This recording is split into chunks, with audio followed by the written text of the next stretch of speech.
I'm going to invite Taylor to the podium to do a quick introduction for today's main speaker. Taylor, if you please. Thanks, everyone, and hi. I just wanted to introduce Benji Backer, who is an entrepreneur and political activist from Seattle, as well as a recent graduate of the University of Washington, so go Dogs. He has been awarded the GRIS 50, Forbes 30 Under 30, Red Alert 30 Under 30, and Green Biz 30 Under 30. So that's a lot of 30 Under 30s. He currently serves on the Wisconsin Conservative Energy Forum's Leadership Council and is on the board of directors for the Mainstream Republicans of Washington. He previously served as a co-chair for Young Americans for Mitt Romney. So please join me in welcoming Benji Backer. Well, thank you. Thank you for that kind intro, Taylor. And I am in a hotel room in Tallahassee, Florida. So hopefully the Wi-Fi holds up here. It's a typical Zoom meeting where you just don't really know what's going to happen. But I really appreciate the opportunity to be here. And I was saying to Beth before we got on, right before I jumped on, there was a fire alarm that went off. My key card didn't work to get in the room, and we still made it. And I think that just is an encapsulation of COVID era. So just really appreciate the opportunity to present today because the Rotary means a lot to me. I'm going to get into who I am and all that, and I'm going to go through a presentation, but I wanted to first open things up by talking about how much Rotary means to me because I have two older sisters, and as a younger brother, I always got a really hard time for my sisters, but they also they led a great example for me. And my oldest sister won the Volunteer of the Year award in Appleton, Wisconsin, where I grew up. And the organization that she was involved with was the Appleton Rotary Club in Appleton, Wisconsin. And so I was always participating in those events. And as a little brother, that was one of my proudest moments, watching her walk across the stage to get that award for her work with the Rotary. And so it inspired my willingness to serve my community and the environment at large. Especially excited to talk about that during Earth Week and Earth Day being tomorrow, and just very honored to be with you today. So I'm going to share my screen and let's see, here we go. Hopefully that works. Oh, no, let's see. There we go. All right, so I'm going to talk to you today about action over rhetoric, connecting the next generation on environmentalism. But before I do that, I want to tell you a little bit about myself. I am a 23-year-old entrepreneur from Appleton, Wisconsin, but I do live in Seattle. I've lived there for 5 years and a proud graduate of the University of Washington. And I'll tell you, the Seattle culture has taken me over. I tweeted about this earlier today, but I was wearing Birkenstocks in the Florida Capitol today, and I got the weirdest looks that you could ever imagine for wearing Birkenstocks in the state capitol. But I truly am part of the Seattle culture now, and very proud to be there. And the reason that I went out to UW was not for the amazing business school that exists at the University of Washington, which I was proud to graduate from, but actually because of the hiking and skiing that was close by and my love for the environment. I only applied to schools that had a natural environment that I wanted to be around. Seattle was my choice ultimately at the end of high school, and I could not be happier with my decision to go there.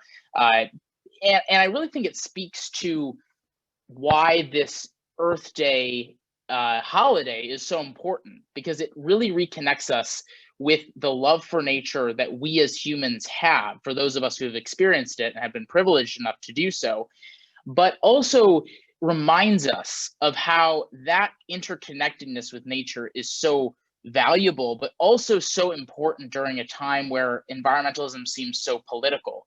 I mean, as Taylor mentioned in my intro, I worked on Mitt Romney's campaign. I serve on conservative organization board of directors, but I also am the most avid environmentalist that you could think of. I testified at Congress with Greta Thunberg, the 16, well, now not 16, but the teenage Swedish climate activist, testified with her. This issue of environmentalism is across party lines. And so while a lot of folks in Seattle and I and others might disagree on certain issues. This is the one issue that we can find some common ground on, and I'm going to talk a little bit about that. My love for the environment came from growing up in a family that cared about the environment. We have very different political backgrounds and values, but we always shared those special moments together. I'm an avid hiker and skier, as I talked about, and I'm proud to lead an organization called the American Conservation Coalition, our 501c4, and the Conservation Coalition, which is our 501c3. Those organizations are dedicated to making sure that environmental issues are cross-partisan, bipartisan, nonpartisan, and that market-based actionable policies can reign supreme in a time where we need action more than ever, especially here in 2021 after a rough few years in the Oval Office where not much got done on environmental issues. So my weekends are usually spent in that middle picture in the North Cascades or somewhere else. If that highway is not open, that picture was taken last summer in the North Cascades on a camping trip that I was on. On the left, you'll see I toured the only offshore wind farm in the United States. Hopefully that changes, but I toured that on something called the Electric Election Road Trip. Last year before the election, I toured 34 states in 50 days to see different climate initiatives, and I took an electric car, took a Tesla and a Chevrolet Bolt. So that's a little bit about me. Again, proud graduate of the University of Washington, and also a big Wisconsin sports fan, which I'm sorry about, but I'm not also going to apologize for that. So what's the Conservation Coalition? What's the American Conservation Coalition? Well, we are the nation's largest organization with a grassroots presence around the principles that I mentioned earlier: cross-partisanship, market-based reforms. We have thousands of activists across the country. I'm talking to you from a hotel room in Tallahassee, Florida, like I mentioned, where we have a lot of activists as well. I've been meeting with them throughout today. And our activists are some of the most powerful in the country. They're the ones writing the op-eds. They're the ones writing letters to their congresspeople, tagging them on social media, showing up for events, doing fly-ins to DC, and really pushing for action on a day-to-day basis. We're not really the protesting type. We're not out there in the streets, which has its place and it's very important, but we try to take the pragmatic approach of we need to move legislators and move legislators quickly. And the best way to do that is by showing that within their own district or within their own state, they have the support of the young generation. And our activist base spans from liberal to conservative. We started as an organization that was meant for just conservatives, focused on bringing conservatives back into environmental conversations. But now we have a very diverse ideological base. So why is that important, and why does our rise matter? Well, we have been kind of seen as one of those integral organizations for the passage of actually some really impressive legislation. Last summer, the biggest investment in public lands in our country was passed. Didn't get a lot of airtime because it was before the election. But if you see on the top left, I wrote an op-ed with Senator Steve Daines from Montana. Republicans, Democrats, and President Trump worked together, which is surprising for many reasons, but they worked together at least once on something that was called the Great American Outdoors Act.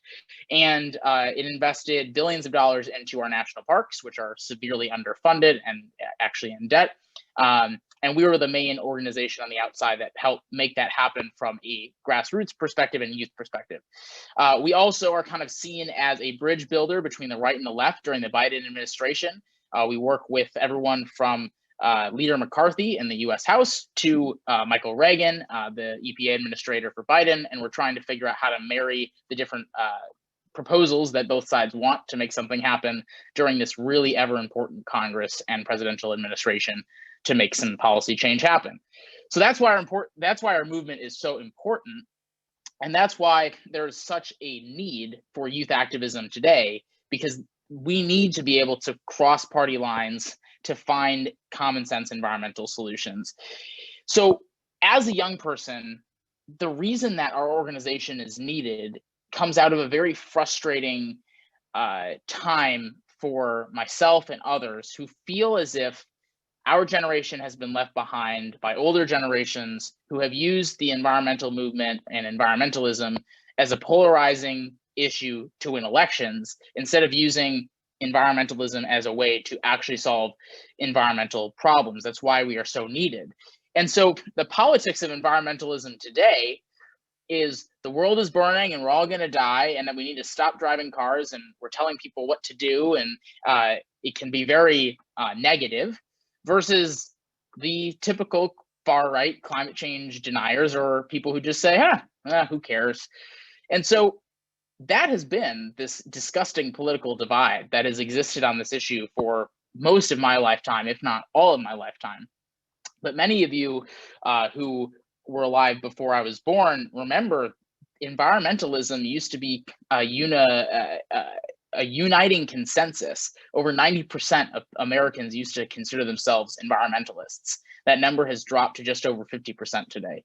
So we are in an incredibly divided time in environmental politics in a way that we have never been before. And with Earth Day being tomorrow, it's incredibly important for us to reflect on that and figure out how can we change that. And the best way to return to the roots of environmentalism is to invest in our young people who care so much about it. So how much do young people care? Well, we did some polling last year that showed that 77% of right-leaning respondents who were young, this is 18 to 30, said that climate change was important to them, 90% of independents, and then of course, over 90% of liberals as well. Over half of all respondents, 60% in fact, said that climate change would impact their vote in 2020. And 90% of young people agreed that the US should invest in clean energy, infrastructure, and other natural ways to solve climate change.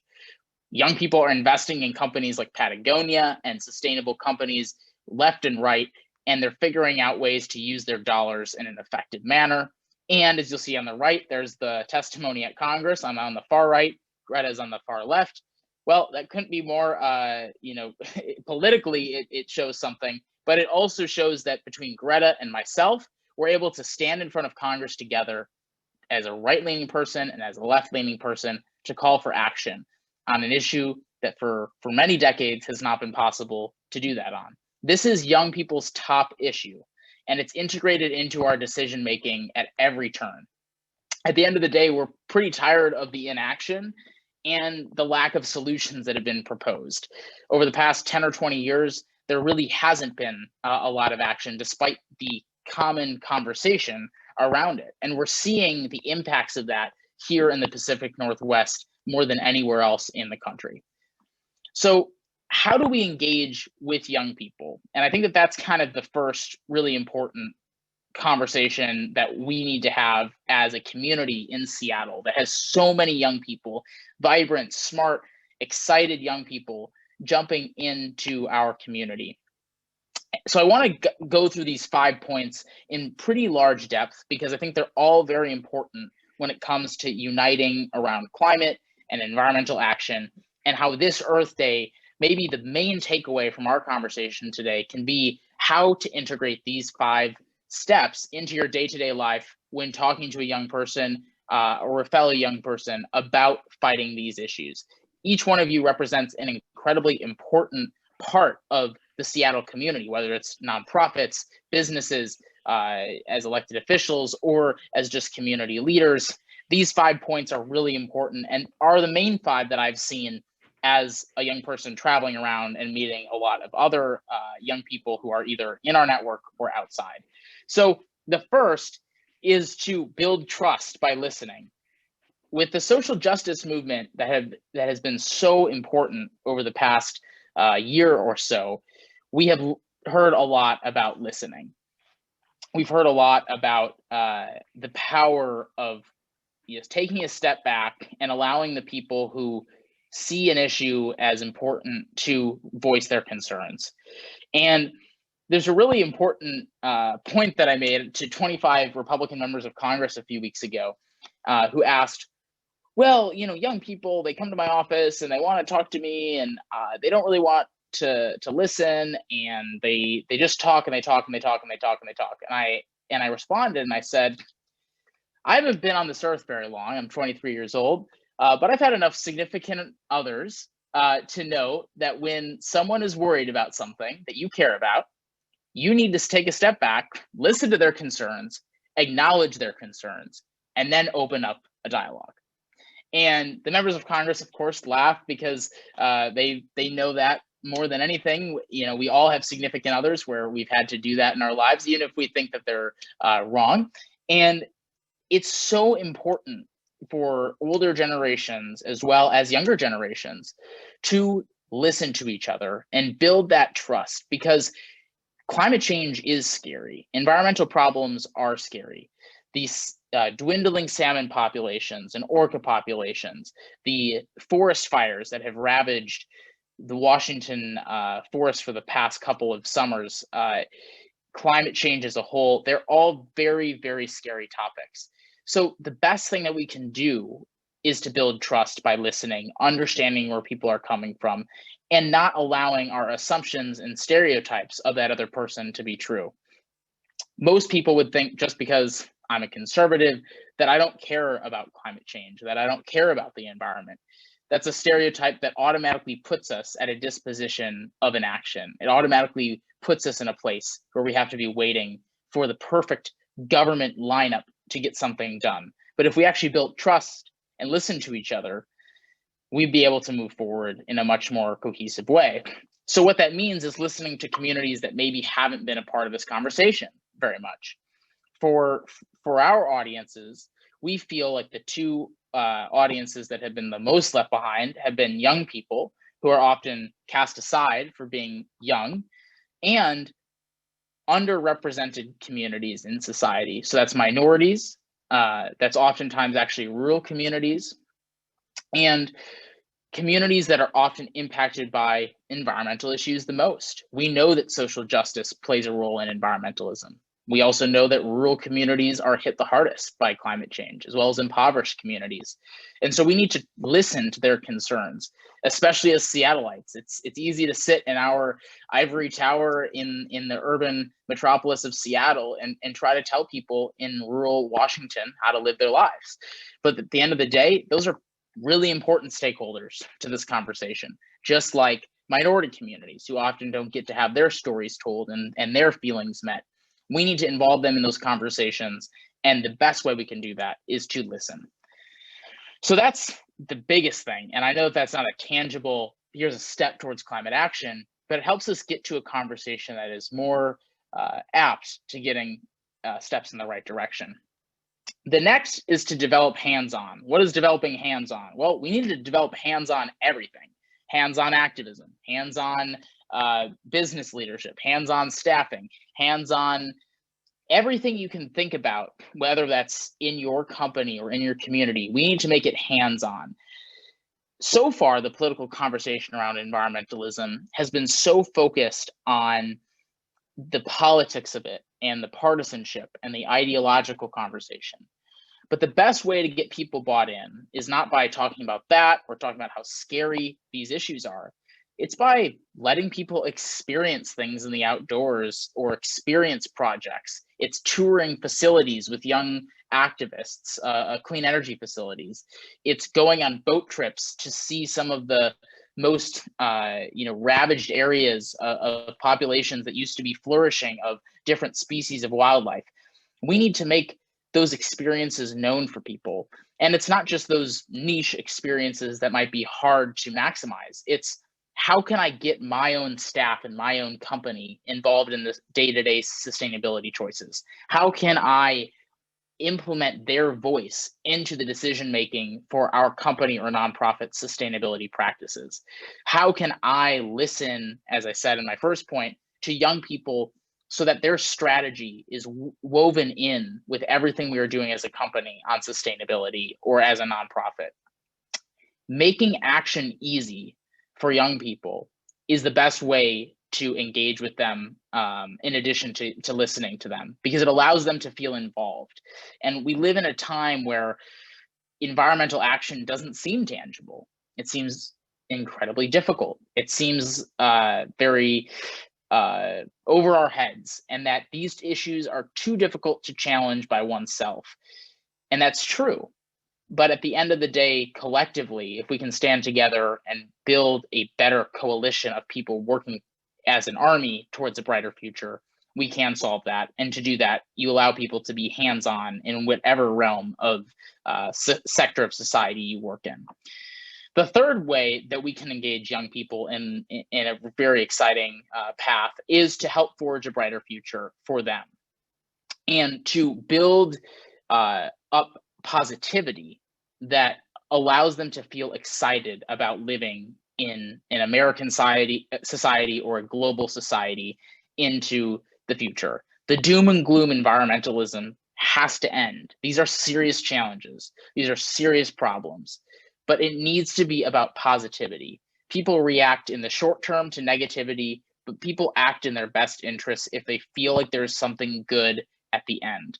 And fighting these issues head on has a positive outcome. We can do it in a positive way. We can do it in a way that is innovative and creates jobs. We can fight climate change and have a great time at the same time. And that is something that we need to spread to young people, that positive message of having a brighter future for their future and for our future children and grandchildren. The fourth way to engage young people that I think is really important is to ignore the extremist noise. So, I have a Twitter. If you guys have a Twitter, or you look at the news, or you turn anything on, and it's so polarizing today. It's so frustrating. You wish you could just throw something at your phone or at your computer or at your TV screen and just turn it off. And sometimes we even have to just totally disconnect for an entire weekend solely because we are so frustrated by the polarizing noise. But yet we allow that to dictate our decision making as leaders in the Seattle community or as a community at large. We allow this polarizing alarmism versus denialism on the climate change subject, as well as on other issues, dictate how we move forward. But the vast majority of people in Seattle and elsewhere just simply want action, and they're incredibly aligned. I obviously live in Seattle and know a lot of young people on both sides of the aisle. And there's a lot of alignment within younger generations. And so the division that we see as young people only turns us away. And then when you turn people like us away, the more extreme voices emerge. And that's what we have done, I think, in Seattle that has been really damaging, is that there are a lot of extremist noises in a very vibrant, beautiful city with a lot of incredible leaders on both sides of the aisle. And we're letting a certain number of them on the polar extremes dominate the conversation because we haven't ignored the extremist noise, and in fact we've allowed that to dominate. Young people are aligned on climate change. We want to fight this together. We don't care about political party. We don't care about labels. We don't care about where you're from, who you are, what you're doing. We want action. And that means that as a society, we need to do a better job of ignoring Twitter, ignoring some of the more radical maybe protests or things we hear. We need to focus on moving forward for maybe the silent or sometimes silent majority of Americans and Seattleites who just want to move forward. So ignoring the extremist noise will get more people into the fold, and it kind of goes to helping forge a brighter future, making this a positive movement that people can get behind. And the last thing is results over rhetoric. We really don't have time for partisanship and divisiveness and rhetoric on climate change. We only have time for action, and action should have happened yesterday. So we should be tracking environmentalism not by who's getting elected or not by who says the most sizzly talking points, but actual results. And I think in Washington state, it's incredibly true that this has been a problem. While the United States' carbon emissions have gone down over the last 12 years pretty substantially, Washington state's carbon emissions have largely gone up. And yet we're seen as the climate-friendly, pro-environmental state. I'm not putting blame on anybody for that, but we need to be focused on the results in this state and in this city instead of just the rhetoric. We're seen as a shining example of environmentalism by people across the country. When I say I'm from Seattle, they automatically just assume that I'm a tree hugger. That stereotype comes from a place of excitement around the beauty of Seattle, but we need to live up to it by having real results for our environment and for our climate. and not just scoring political points for partisan purposes or electoral purposes. The results matter, and it takes each one of us to look at that, look into that, and figure out what's actually happening. So what does this all mean? Well, those 5 steps are really important, but the reality at the end of the day, the bottom line, is by investing in climate solutions, you're investing in your business and your organization's future. This is going to be the #1 driver for younger generations going forward. And the companies, the nonprofits, the community leaders that get this issue right will be prosperous for every year to come, because young people flock to socially responsible areas that they can make a positive difference and be listened to and be engaged with, especially on this topic. So what does that mean in Washington State? Our organization is launching something called the Forever Green Initiative. I'm just going to run through that really quickly. We're focusing on salmon and orca, as well as lowering carbon emissions. We are building up a grassroots base across the entire state of young people who want action. We've already gotten off to a great start, have held a lot of events and done a lot on Capitol Hill as well as in Olympia. And we really want to start reversing the course of emissions going up in this state and start to follow the more national model of decrease, as well as focus on conserving the salmon and orca populations. If you know young people who want to be a part of a vibrant youth environmental community, we hope that they join the Forever Green Initiative. I think it's going to be incredibly powerful. I'm really excited to see what it takes shape. And we did just hire a full-time state director. And so far we failed in Washington State, but we need to focus on the pressing needs and start to move forward. So just to finalize, and I'm really excited to answer any questions that you guys might have, because I want this to be interactive, and I wanted to kind of run through some things very, very quickly. So I apologize for the brevity of it. But if you don't act on climate for any other reason, do it for me, do it for your children, do it for your grandchildren, because we're at a pivotal point in history where every action is needed and every day of inaction is holding us back from having a brighter future. And most importantly, we need a next generation of environmentalism. And I'm not just saying young people need to be part of that. This entire community needs to be bought in to common sense environmentalism that works. Our organization will help you usher it in by launching the Forever Green Initiative and being an ally in this fight. And that we hope that we'll be able to count on you to stand with us amidst one of the greatest challenges of our lifetime. I'm so proud to be with you guys during Earth Day, and I'm super excited to answer your questions, and can't wait to have a great conversation. Thanks so much. Super, Benji. And as we transition into questions with Ken, I just want to bring this full circle about how it really doesn't need to be partisan, because it was back in '69 that a major oil spill hit the California coast and ultimately led President Nixon to form the EPA back in that era. So Ken, questions, please. Benji, well done. Love your passion. Can I just have you turn off the slide for a second so we may see your face for the questions? Oh, yes. All right.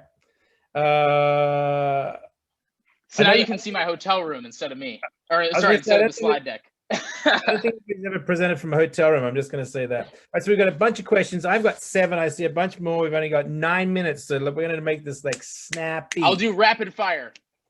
I'm going to go first because I have that privilege today. I'm curious what the world looks like when you turn 40. Well, I think it looks like a future of electric vehicles, of a diverse set of clean energy sources with amazing battery storage technology. I think it looks like clean energy developing nations and allowing them to become first world countries because energy is so inexpensive. And I believe that it will be ingrained in culture. That's what I hope. Environmentalism really is cultural. And in countries where environmentalism is cultural, it becomes a priority. And I think if we can make it something that people have the privilege to think about by allowing them to put food on their tables and be environmentalists at the same time, that's a win. All right, good. Have you or your organization considered a public relations campaign designed to influence elected officials? Yes, so we have pushed conservatives and liberals to do a lot more on this issue. A quick example, because I know we've got a lot of questions, is 4 years ago, we had a Republican climate denier in the White House, and very few Republicans in the House and Senate that would say climate change is real. Yesterday, 2 days ago, Leader McCarthy, the House Republican leader, introduced his own climate package with over 30 Republican and Democrat climate policies. So will that solve this issue alone? No. Is it the end all be all? No. But it is this huge step in the right direction. And my point of bringing that up is our activists lobbied for that to happen. We advocated for that to happen because we need both sides at the table. And we went from climate denial in the House and the Senate on one side of the aisle to an entire plan that isn't completely being bought into by all Republicans, but there are a lot of them who are. And it's a really good step, and it's a really good sign that this is going to be bipartisan for years to come. Yeah, denial, more than just a river. Would love to have others team up with you to organize the ride. We could have the central meetup start or a common destination like a farm for riders starting and different places to have the same midpoint destination. I love that. And you know, my email was on that slide. I'd love to hear any ideas, because what we're going to kick off this year is a project where we bring elected officials at the state and national level to hands-on projects for them to see the importance of acting on these things. It's hard to care about the environment if you're not exposed to the problems that exist and the different beautiful areas that need to be protected, as well as the different farms and other areas that are having issues or are providing incredible opportunity. We need to expose people to the realities behind this. And if you have ideas of how we could bring elected officials or our activists, please let me know. Okay. How would this youth coalition envision dealing with powerful organizations and political interests with vested interest in the existing structures, fossil fuel industry, and related infrastructures that stand in the way of transforming the world economy towards a sustainable model? One, political power. Elected officials, the only thing they care about more than money is their constituents. And I say that because they need them to win an election. Let's convince enough constituents to start standing up against the interests that we think are poor faith. And the best way to do that is to raise more voices. There aren't enough voices speaking up about this. And that is the biggest problem. And it allows these companies that we know are acting in poor faith to dominate the conversation, because they can act without any sort of pushback. The second part of that is using your dollars to vote in the right way. Young people are shifting away from fossil fuels. Young people are shifting away from the different sectors of society that might be really environmentally degrading. And by pushing it that way, it's pushed these oil companies and coal companies and other companies to either go out of business or to adapt. And you're seeing BP try to go 100% clean by a certain date because they know that that's the future and that oil is not. So we need more consumer voices in addition to political power. That is an interesting ad campaign. It always throws me off every time I see it. Anyway, that's just my opinion. How have you been able to use the fact that you are voters to persuade public officials who resist taking positions that support preserving the environment? Our philosophy is you're with us or you're against us. We'll support you when you take climate action, and we'll push you to get there. And if you're not there, we're not there. Okay, I think this may be a similar question than the one I had. Can you describe the world you see in 2035 by illustrating a few key examples of what we need to do differently than we have been today, or at least just some examples? Yeah, so in the worldview that I gave about 40 years from now, there was a lot of next generation technology and innovation. And I think instead of solely relying on regulation, what our community, I think I probably speak for most of the people on this call, that the environment's a top priority. For those of us who do believe that the environment is a priority, to make sure that we are using innovation and technology before automatically assuming that regulation is the answer. So yes, regulation matters. Yes, we need to have checks and balances to make sure that we lower emissions in this country and across the globe. But the only way to truly lower emissions across the globe and to get to that future that I was talking about is to invest in the technology and innovation that will help us get us there. We do not have all the solutions to climate change right now. That's the truth. And the IPCC and the UN have said, with the current technology, we will not meet our climate goals. So we need to invest in technology. We need to invest in innovation. That is our biggest priority before we even think about putting regulation at the top of that list. We need to think about innovation. Quick specific follow-on, is next generation nuclear supported by your coalition at this point, or have you taken a position on that yet? Yes, we're incredibly pro-nuclear. As you'll see, I tweeted out this graphic yesterday, but the Energy Innovation Association has put out a lot of data, as well as universities, that show that it is the cleanest, it is the safest here in the 21st century out of any energy source. And while it's currently the most expensive, that's largely because of regulations that have actually hampered it, and because the technology isn't quite there yet. It's awesome to see what Bill Gates is doing on this issue over at TerraPower, as well as X Energy, I believe it's called, in Washington, more of the east side of Washington State, as well as the PNNL lab in Yakima area. So excited to see where nuclear goes. We're very much in favor of it. Last question, I think, unless you can do this quick, and I got one more to do. Okay. I'm sorry, forgive me. What are the most significant causes of CO2 emissions growth in Washington State? Transportation. Transportation is the biggest problem here in Washington State, and it's something that we have to get figured out. Hopefully autonomous vehicles, electric vehicles, as well as maybe more public transportation as well will help with that. Looks like the Link Light Rail could help with that as well. So excited to see where that goes. Transportation is the biggest problem right now. Okay, I'm going to squeeze in one last. Yes or no? Are there any Republicans left in Congress who would support major actions on climate change? Yes, and the number is growing substantially. I just held a summit with 25 of them in Utah. There's going to be about 50 by the end of this year. Awesome. Benji, I like your power, man. That's awesome. Thank you so much for being here today. I really appreciate it. Well, it's going to take supporters like you guys to make it happen. Thank you so much for listening, and I hope I opened up some minds, and I also hope that you guys stay in touch and support our mission. Super grateful for the opportunity. Happy Earth Week, and do something for our planet tomorrow. Go Dogs. President Go Jeff, Dogs. back to you. Benji, thanks again from all of us at the club. A great fresh perspective on this issue.